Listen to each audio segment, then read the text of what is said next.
जय हिंद दोस्तों। हमारे पड़ोसी देश बांग्लादेश में जब से तख्ता पलट हुआ है तब से भारत और बांग्लादेश के संबंध लगातार बिगड़े हैं और अभी की सिचुएशन देखकर यह लगता है कि वो आने वाले समय में भी सुधरने नहीं वाले, क्योंकि अब मुद्दा आ गया है बांग्लादेश की पूर्व प्रधानमंत्री शेख हसीना के एक्सट्रेडिशन को लेकर। बांग्लादेश की नई सरकार जो मोहम्मद यूनुस के नेतृत्व में काम कर रही है वो लगातार मांग कर रही है भारत से कि भारत में शरण पाई वहां की पूर्व प्रधानमंत्री शेख हसीना को भारत उन्हें वापस लौटाए या उनको एक्सट्रेडिट करे।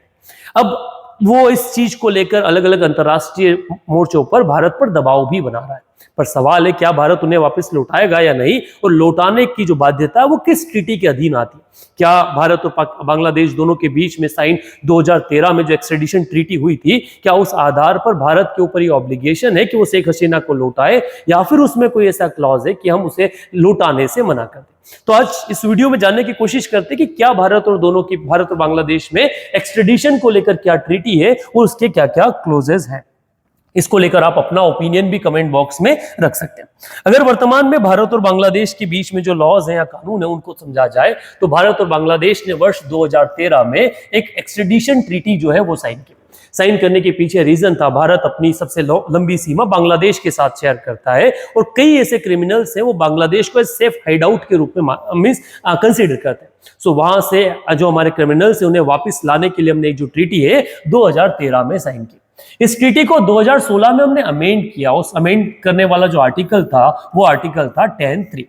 इस आर्टिकल 10 का क्लॉज था कि अगर किसी व्यक्ति को एक्सट्रेडिट करना है तो उसके खिलाफ आपको प्रूफ देना पड़ेगा, पर 2016 में जब हमने इसे अमेंड किया तो हमने वो प्रूफ वाला जो चैप्टर था उसे हटा दिया और हमने सीधा कहा कि अब अगर कंपिटेंट कोर्ट किसी भी व्यक्ति के खिलाफ क्या कर देती है, प्रोसेस शुरू कर देती है, तो वही ग्राउंड पे एक्सट्रेडिशन की जो प्रोसेस है वो स्टार्ट हो जाता है। मींस अगर कहीं पे अरेस्ट वारंट इशू है तो उसी अरेस्ट वारंट के आधार पे आप बांग्लादेश या भारत में एक दूसरे के क्रिमिनल्स को एक्सट्रेडिट कर सकते हैं। इस आधार पर अगर देखा जाए तो शेख हसीना के खिलाफ भी क्या है, एक अरेस्ट वारंट इशू हो चुका है। मींस अब भारत को उसे लौटाना पड़ेगा, परंतु उस ट्रीटी में क्लॉज है, मींस ये सारे लॉ भी भारत को बाध्य नहीं करते हैं कि जो दिल्ली है वो शेख हसीना को क्या करे, ढाका को दे या फिर ढाका को लौटाए। रीजन अगर देखा जाए तो रीजन साफ है, क्योंकि इसमें क्लॉज है और जो क्लॉज इस चीज को लेता है कि हम किस एक्सट्रेडिशन को रिफ्यूज कर सकते हैं अगर जो क्राइम है या ऑफेंस है वो पॉलिटिकल नेचर का है। सो मींस हम पॉलिटिकल क्रिमिनल्स जिन्हें मींस पॉलिटिकल जो लोग भगोड़े हैं उन्हें लौटाने से मना कर सकते हैं, और शेख हसीना उसी कैटेगरी में आती है।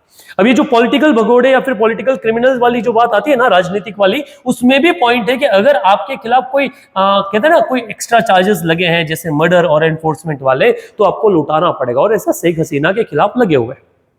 परंतु यहां भी इस ट्रीटी का एक क्लॉज है जो आर्टिकल 8 के अंदर मेंशन है, जहां ये देखा है कि रिफ्यूजल किया जा सकता है इस ग्राउंड पे कि वो जो चार्जेस लगाए हैं they are in the good faith of interest of justice है या नहीं।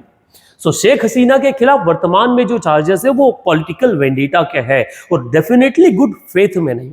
इस आधार पर भारत के पास ये पावर बनता है या दिल्ली के पास ये पावर बनता है कि हम शेख हसीना का जो एक्सट्रेडिशन है उसे रोक दे और बांग्लादेश को उन्हें लौटाने से मना कर दे।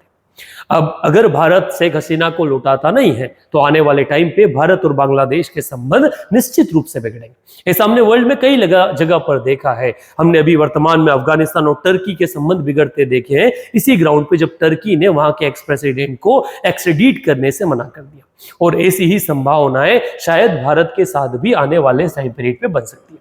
अब इसमें ओपिनियन आपका क्या है, आप कमेंट बॉक्स में